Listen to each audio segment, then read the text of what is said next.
Hello everyone, welcome back to the coding destination. So my name is Chirag Vaishnav and this is the part 2 of the question that we are going, that is cut the rope, okay, on the DP series, ongoing DP series that we are having on this channel.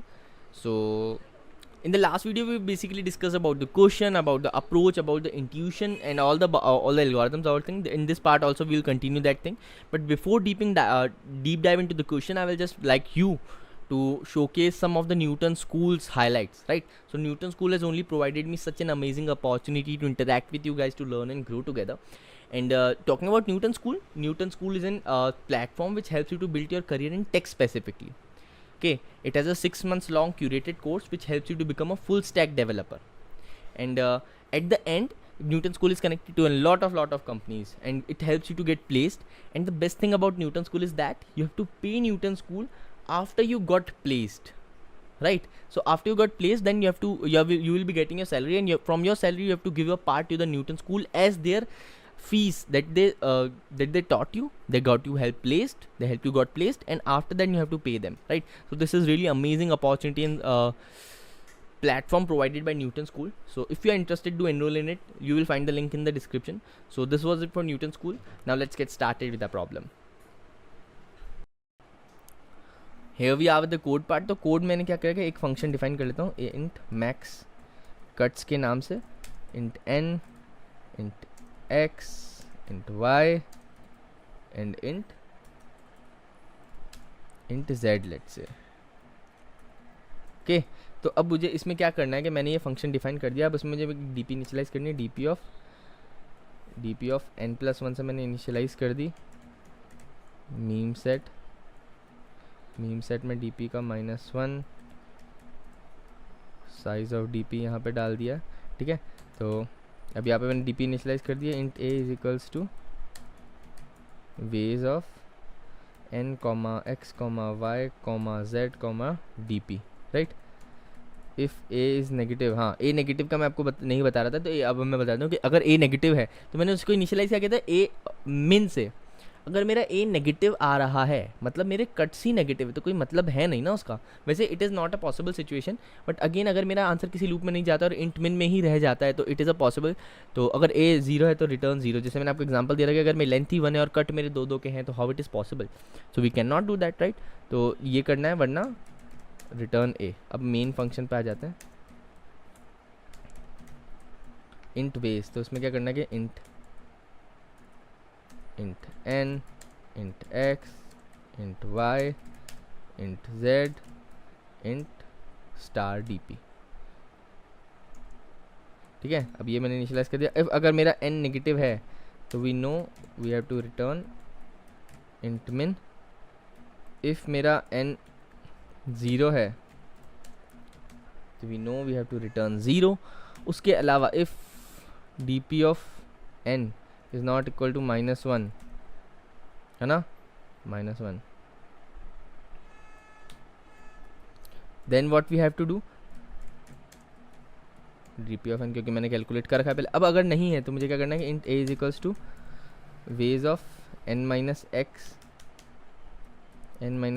x, y, z, dp, right. We have to deal with this.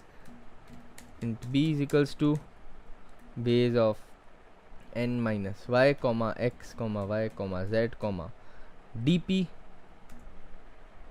int c is equals to base of n minus z, x, y, z, dp.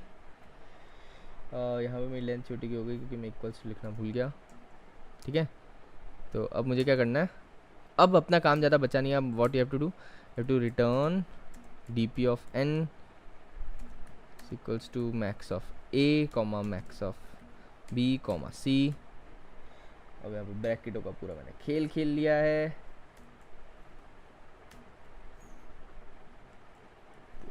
Okay, so okay, this is how we are going to do it, right. So this was it guys. So I hope ये चीज़ अच्छे से समझ आ गई होगी. Let's iterate through the code once more, right, and then we'll see that how it works, right. तो we have seen how it works.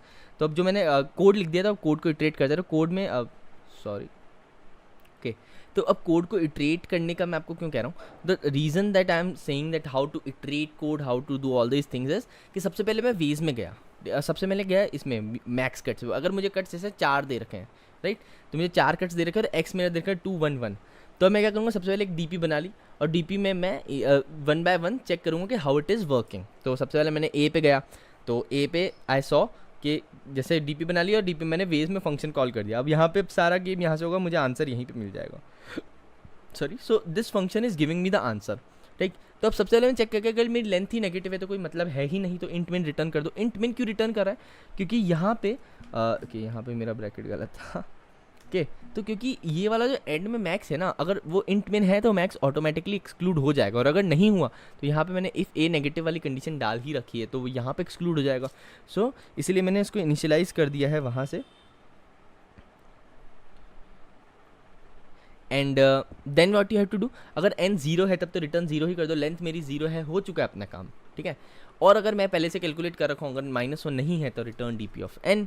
Else what you have to do, you have to check for all the things. तो सबसे पहले मैंने जैसे ए के लिए check किया, तो ए में मैंने क्या किया, सबसे पहले एक्स से कट लगा दिया, फिर एक्स से कट कॉल होकर जब रिकर्सिवली कॉल हुई तब मैं एक्स वाई जेड तीनों के कट लगा दिए, जैसे 2 2 2 1 1 1 2 2, all the cases that are possible that will be checked। क्यों, क्योंकि 0 1 apps है, either I can take one or either I can just give one away, okay, this is not working for us, so we might not work with it, okay। So this is how we have to deal with this. Now let's with the help of that PowerPoint and slide again, let's understand this concept once more, right। So here we were, तो मैंने क्या किया, जैसे मेरा n आ गया था 4, मेरा x था 2, मेरा y था 1 और मेरा z था 1, ठीक है। तो मैंने अब एक dp बनाई, dp of n+1 that is dp of 5, right. 0 0 1 2 3 4 and 5। अगर फिर अब मैं 4 से इनिशियलाइज हुआ, तो अब जैसे जब मैं 4 के लिए गया तो मैंने 3 कॉल लगाई थी वेज ऑफ 3 में। जैसे मैंने फर्स्ट कॉल क्या लगाई थी, n-x, तो 4 - 2 दैट इज़ वेज ऑफ 2 में कॉल लगाई थी, एक वेज ऑफ 1 में कॉल लगाई थी, एक वेज ऑफ 1 में कॉल लगाई थी, लाइक 4 - 2 4 - 1 एंड 4 - 1, ठीक है। तो ये हमारी कॉल थी। अभी रिकर्सिवली कॉल वापस चलेगी, तो अब मैं 2 के लिए क्या कॉल लगाई है, 2 के लिए जो मैंने कॉल लगाई है वो थी 2 - 2 that is 0, 2 - 2 that is 0, where 2 - 1 that is ways of 1 and again ways of 1, right। अब ways of 0, सपोज ये ways मेरा कोई dp है, ठीक है, ways is dp, तो ways of 0 is always 0 as we have written in the code कि dp of अगर 0 है तो मेरा 0 रिटर्न कराना है मुझे, right. At that point I have to return 0, तो उधर मैंने 0 रिटर्न करा दिया। अब उसके बाद अगेन जब मैं अब जैसे 1 के लिए गया, ठीक है, यहाँ पे तो मैंने रिटर्न हो गया। अब मैं ये वाली फंक्शन के लिए देखूंगा, जब तक मैं रिटर्न नहीं होता I will just recursively call the things, right. तो अब मैं इस 1 के लिए देखूंगा, वेज 1 के लिए मैंने क्या किया कि वेज ऑफ 1 - 2 चेक किया, पर ये नेगेटिव था तो वहीं पे रिटर्न 0 हो गया, तो यहाँ से मुझे कुछ मिला नहीं, ठीक है। फिर वेज ऑफ 1 - 1 चेक किया, 1 - 1 मतलब वेज ऑफ 0, तो वेज ऑफ 0 तो मेरे पास था, +1 मुझे यहाँ पे करना है, okay. So this was a thing that I just wanted to explain you कि मुझे +1 क्यों करना है, ठीक है। तब यहाँ पे मैं +1 करूँगा और अब मैं समझाऊंगा मैंने पहले +1 क्यों किया है। तो मैंने +1 इसीलिए किया है because I have use this one X Y Z, क्योंकि जहाँ पे 0 था तो मैंने कोई कट यूज़ नहीं किया था, पर जहाँ पे मैं 1 - 1 कर रहा हूँ ना, 1 - 1, तो ये जो -1 है ना, ये मैं कर रहा हूँ कि एक मैंने कट उसमें कर दिया है, तो अगर कट कर दिया तो अपने को कट बढ़ाना भी पड़ेगा, तो वेज +1 कर देंगे, तो यहाँ पे मेरे वेज ऑफ 1 में 1 स्टोर हो जाएगा, राइट। तो अगर मेरे वेज ऑफ 1 में 1 स्टोर हो गया तो यहाँ पे जो मेरा वेज ऑफ 2 है, यहाँ पे क्या हो जाएगा 1 + 1, तो वेज ऑफ 2 में मेरा 2 स्टोर हो जाएगा। अब जब मेरा वेज ऑफ 2 में 2 स्टोर हो गया है तो मेरा वेज ऑफ 2 2 रिटर्न करेगा, मेरा वेज ऑफ 1 1 रिटर्न करेगा, मेरा वेज ऑफ 1 1 रिटर्न करेगा, तो 2 + 1 + 1 that will be 4 and this is our answer, and this is only what we want, right. Similarly और भी सारी चीज़ें हम चेक कर सकते हैं थ्रू रिकर्सिवली, जैसे 1 1 1, जैसे 3 will be there is option, 5 will be there is option, so we can calculate all the things, but what we want is ways of 4, and the or in the particular code that we are using, we want dp of 4. So this is how we will calculate it. This is how the code is iterated. So I hope you understood all the things. So this was it for today's guide. Thank you for watching it till end. So this was it for today. So if you like this video, do like this give thumbs up to this video, subscribe to this channel, and thanks for watching. Also, if you're interested in Newton School, do go subscribe to their particular part. Link will be, you will find the link in the description. So do watch till end, and thanks for watching.